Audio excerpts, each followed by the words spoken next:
Assalamualaikum warahmatullahi wabarakatuh. Balik lagi bersama saya Ilham Rizky Fatur Rahim dalam pembelajaran fisika. Nah, sekarang kita akan melanjutkan materi mengenai fluida dinamis ya.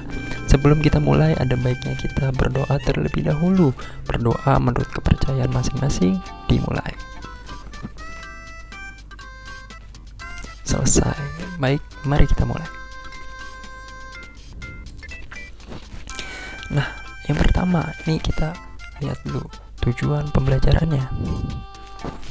Nah, adapun tujuan pembelajarannya yang pertama ada mendeskripsikan fluida ideal dan fluida dinamis, lalu mendeskripsikan asas kontinuitas, lalu yang ketiga ada menggunakan persamaan asas kontinuitas dalam menyelesaikan permasalahan, yang keempat ada mendeskripsikan asas Bernoulli, yang kelima ada menggunakan asas Bernoulli dalam penyelesaian permasalahan. Kita kembali lagi. Nah, selanjutnya kita lihat video pendahuluan. Mari kita simak video berikut ini.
Kita lanjut mengenai fluida dinamis. Nah, fluida ini terdiri dari ada fluida statis atau diam dan fluida dinamis atau bergerak. Fluida statis adalah fluida yang tidak mengalami perpindahan bagian-bagiannya, lalu fluida dinamis adalah fluida yang bergerak secara terus-menerus terhadap posisi sekitarnya.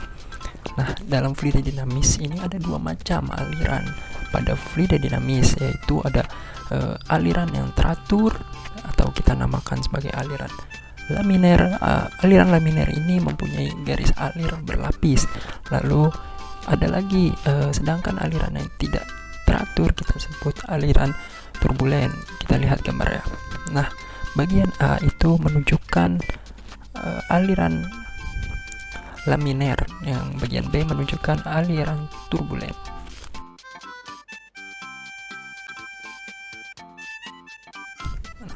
Fluida ideal adalah fluida yang tidak kompresibel atau dapat dikatakan volume tidak berubah karena pengaruh tekanan. Lalu fluida ideal juga bergerak dengan tanpa gesekan. Maksudnya itu pada saat fluida itu mengalir, gesekan antara fluida dan dinding itu diabaikan. Lalu fluida ideal juga aliran arusnya itu bersifat stasioner atau dapat dikatakan tiap-tiap partikel mempunyai garis alir tertentu, dan untuk luas penampang yang sama akan mempunyai kecepatan yang sama pula.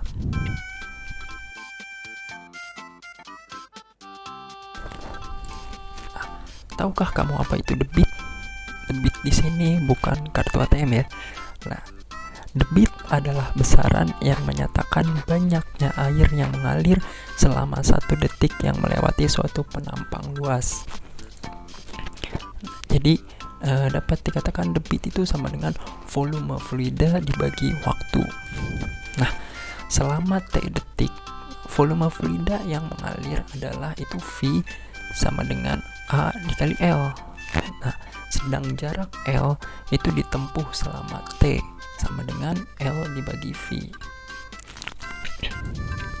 Atau dapat dirumuskan Q atau debit sama dengan V itu volume dibagi T waktu sama dengan V yang tadi itu V nya itu AL dibagi dengan L per V, lalu menjadi Q sama dengan AV, di mana L adalah panjang pipa, lalu A sama dengan luas penampang, dan V kecepatan. Dapat lihat dari gambar di mana L merupakan panjang pipa, A merupakan luas penampang, dan V merupakan kecepatan dari air. Nah, apa yang terjadi jika luas penampangnya itu berbeda ukuran, atau di ujung satu ukuran lebih kecil, ujung yang lain ukuran lebih besar? Apakah yang terjadi? Lihat gambar. Nah, fluida mengalir melalui pipa, masuk dari luasan yang pertama keluar ke ujung yang luasnya A2. Yang pertama luas A1, yang kedua keluarnya di A2. Daerah yang berbayang memiliki volume yang sama.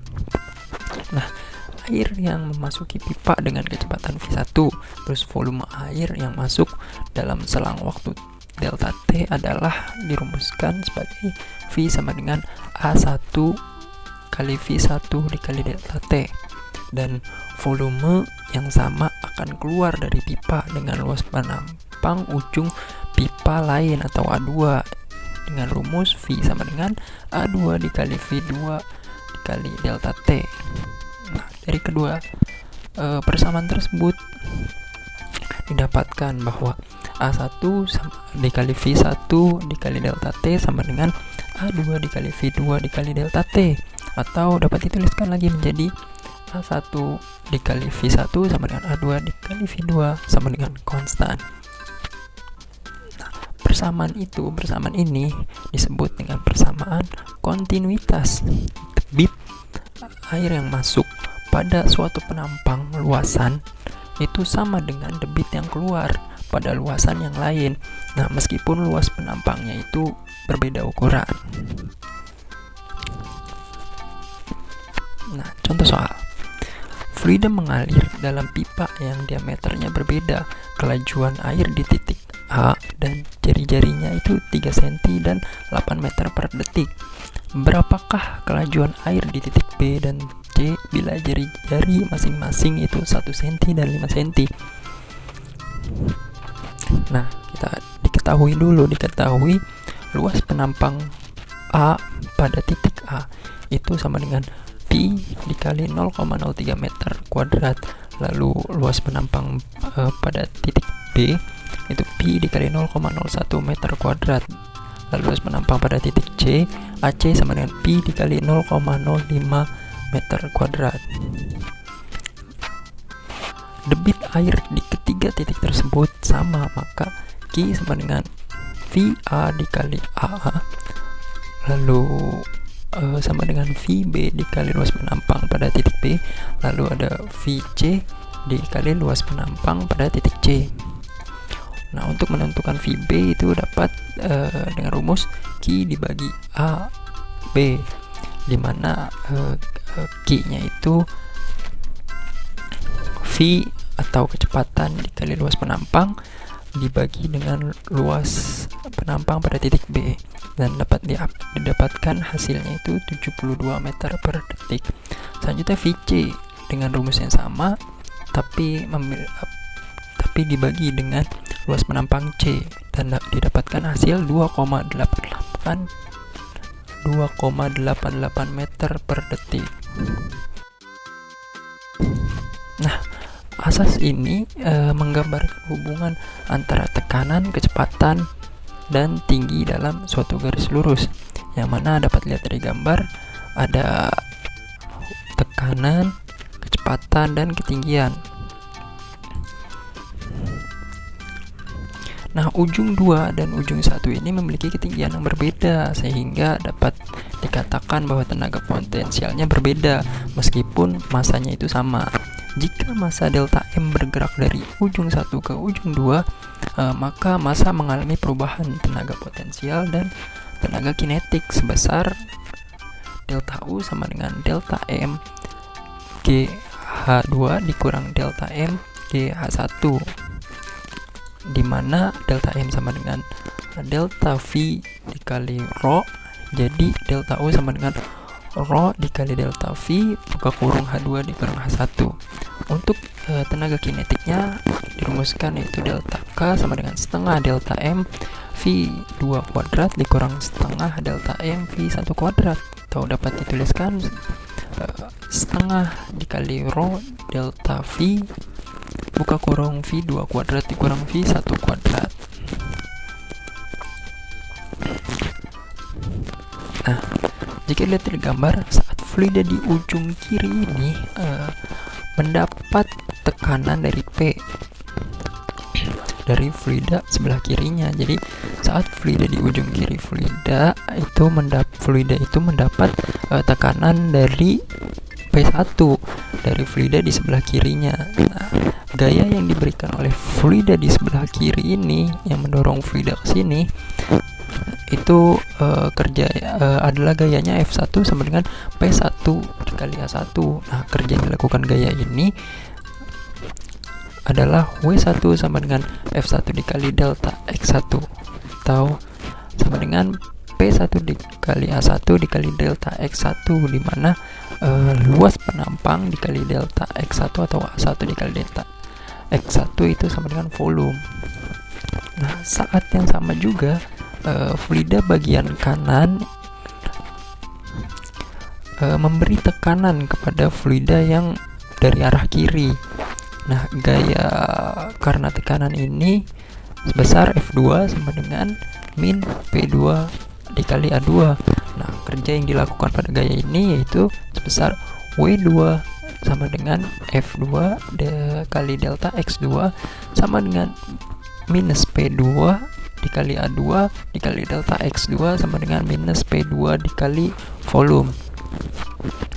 Nah, kerja total yang dilakukan oleh gaya ini itu tinggal dijumlahkan, yang dimana kerja total W total sama dengan P1 dikali delta V dikurang P2 dikali delta V, atau dapat dituliskan buka kurung P1 dikurang P2 tutup kurung dikali delta V.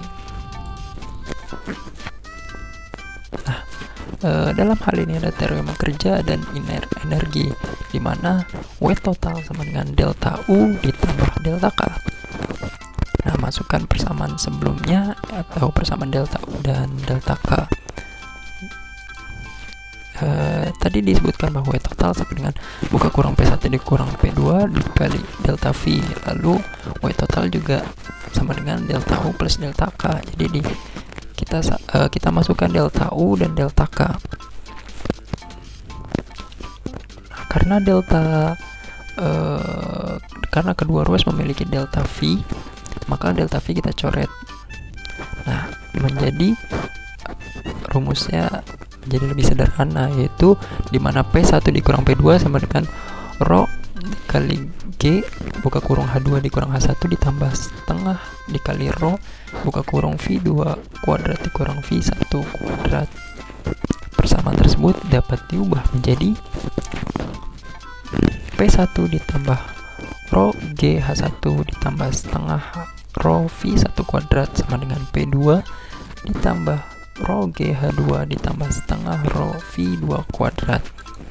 Nah, persamaan terakhir atau persamaan tersebut dapat disederhanakan lagi menjadi P ditambah rho GH ditambah setengah rho V kuadrat itu sama dengan konstan. Nah, persamaan tersebut itu merupakan persamaan Bernoulli. Nah, penerapan asal Bernoulli itu ada satu, ada tangki yang bocor. Lalu yang kedua ada pada pompa penyemprot racun serangga. Lalu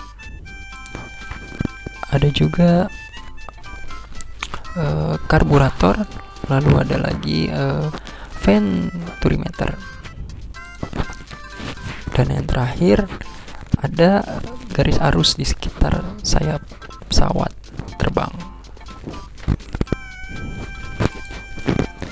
Nah, sekarang kita menuju ke bagian terakhir, yaitu video praktikum.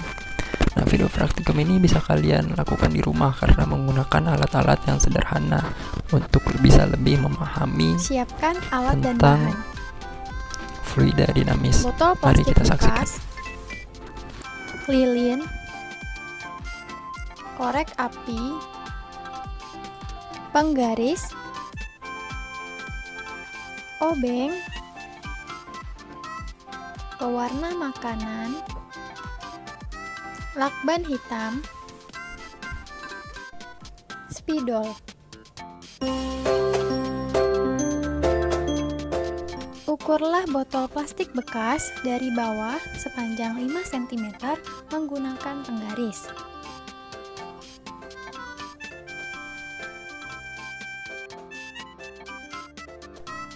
Berilah tanda titik menggunakan spidol.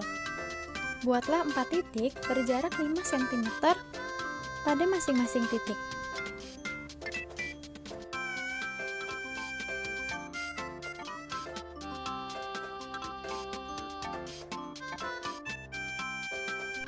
Kemudian, nyalakan lilin, lalu panaskan obeng. Berilah lubang pada setiap titik yang sudah diberi tanda pada botol menggunakan obeng yang sudah dipanaskan.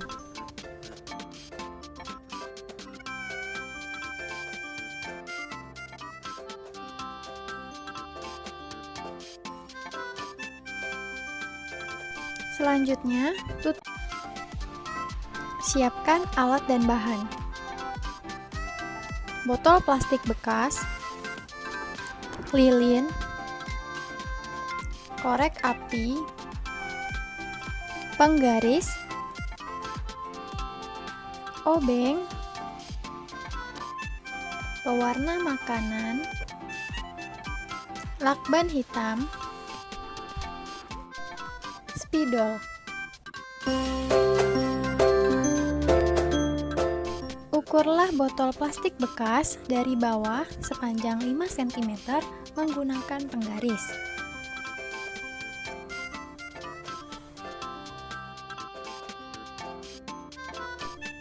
Berilah tanda titik menggunakan spidol. Buatlah 4 titik berjarak 5 cm pada masing-masing titik.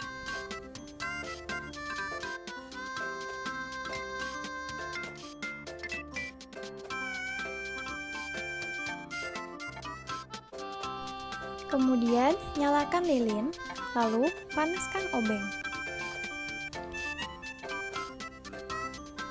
Berilah lubang pada setiap titik yang sudah diberi tanda pada botol menggunakan obeng yang sudah dipanaskan.